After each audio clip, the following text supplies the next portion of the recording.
Morning. I'm going to try and capture a day what it takes to do what I'm doing.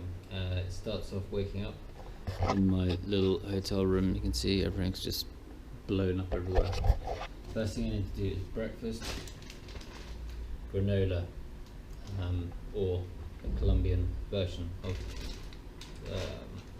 granola. And what is quite depressing here is I can't carry fresh milk, obviously. This is just the granola.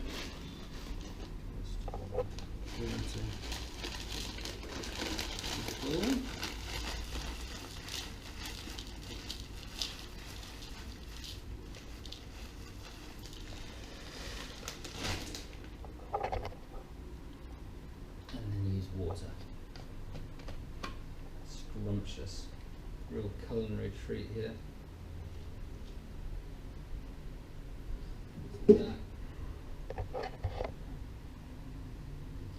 That is my breakfast. I've got to run 42 kilometers today.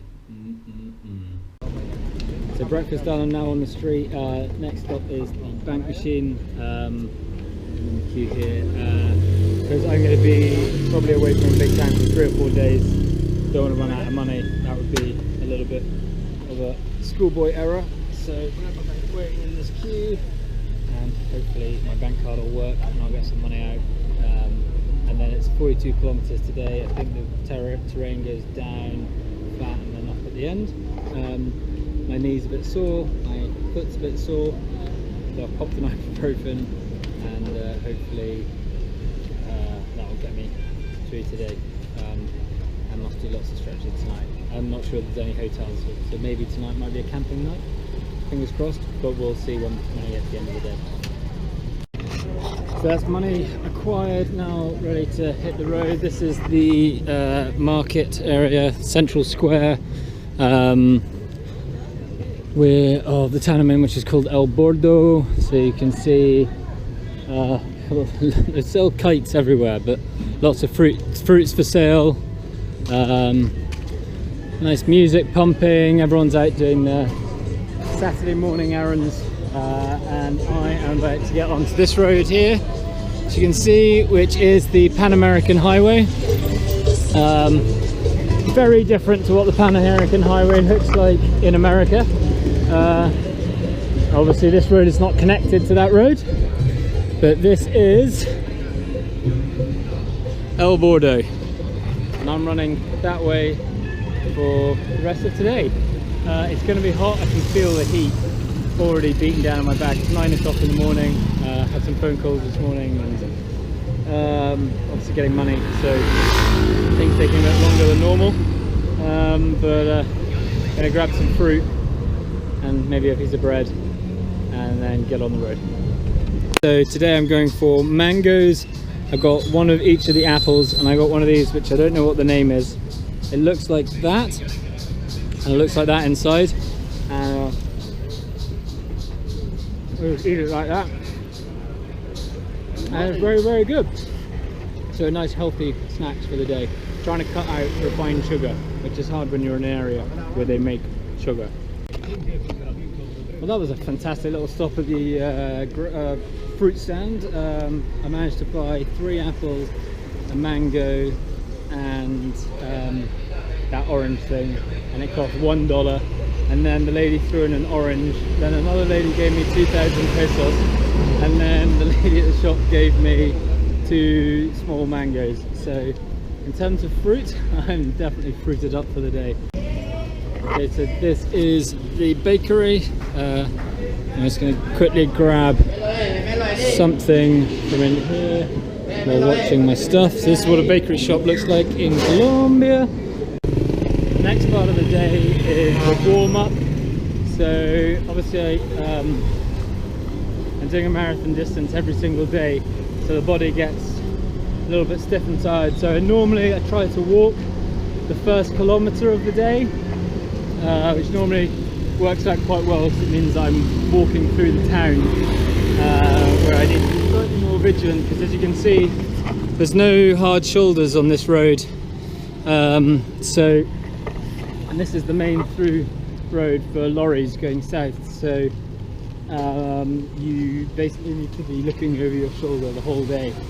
There are so many little things like that put strain on your body. So the road's kind of curved like that, which means my stroller runs to the right, which means I have to twist my whole body, which probably explains why I'm getting pain in my left knee and in my left foot, because I'm having to put so much more pressure on it.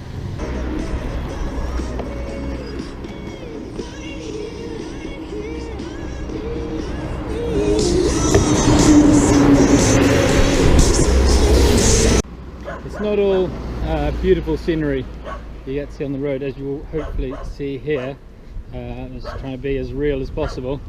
That is a flock of vultures, and when you see that many vultures together and sitting up in the tree, you know that they're devouring something, which means it'll be stinking about now.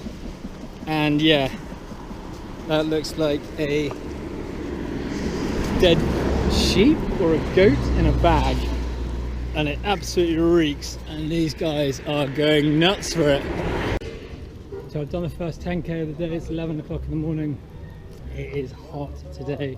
I'm in a little village called Kumis, I think. There's lots of signs that say Kumis. I'm guessing that's the name of the town.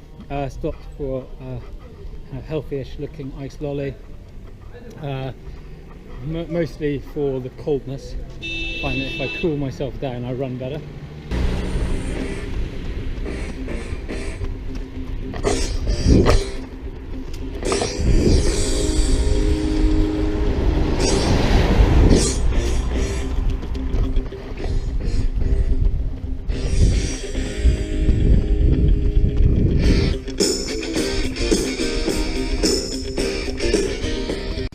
So this is where I bought for lunch. You can see they've got fish and meat hanging up there, and they've got some limonada and stuff, which I'll show you when it arrives. So yeah, I'll just chill out here, read my book, quickly get a cold drink, and relax for a little bit. And there we go, literally 2 seconds after being here. Plate, salad, rice, meat, potato and beans. It's a pretty good meal for lunch. Some sauce picante, and it comes with a glass of something that's cold and sweet, which is delicious. So I'm going to sit back, enjoy this, chill out for a while.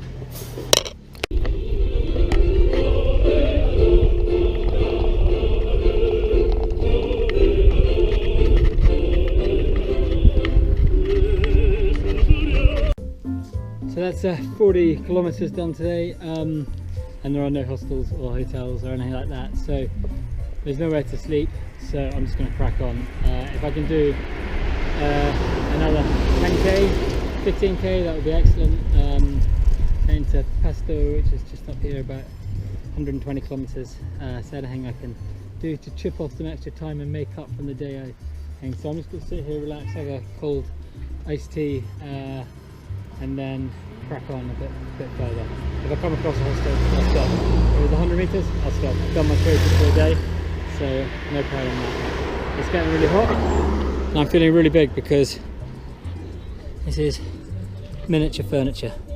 It's brilliant. Every little place has its own thing. Here, it's miniature furniture. So this is one of the buggers about relying on maps on the internet. That's my hostel for tonight, which is closed. So 40 odd kilometers, nowhere to sleep, and that begs the question, what do you do? Well, there's nothing around here. There is the chance of a hostel, a hospitage in 20 kilometers. It's 3 o'clock, so I'm going to push on, see if I can get to it. If not, I'm in the exact same position as I am now with nowhere to sleep. So trying to be quick here because the light is going, as you can see, it's going down behind these mountains over here.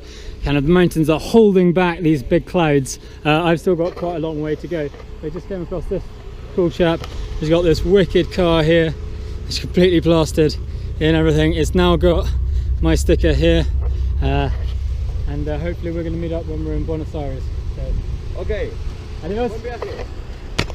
So I've got to get back on running because I really have no idea where I'm ending up tonight, and it is 5:10. I've only got another hour and 10 minutes of light, and with the sun going behind the mountains it cuts down my time a little bit, so I've really got to get my ass moving.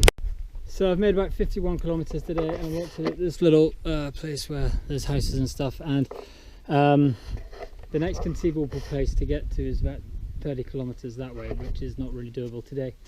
And I was speaking to the guy and he says there's not really any places you can camp. It's all the roads here have just got barbed wire fences right up against the road, so kind of rough camping is really quite difficult. So he's going to ask the chap here in this house if I can put my tent up around about here. So this will be where I'll spend the night. So yeah, 51 kilometers, and then I sleep rough. Tomorrow I'm gonna get up and try and do the same again. So that's the end of my day, running wise. This is where I'm sleeping tonight. So that is probably the billiard table that I will sleep under.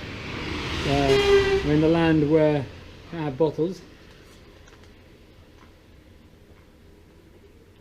You have bags of water, plastic bags.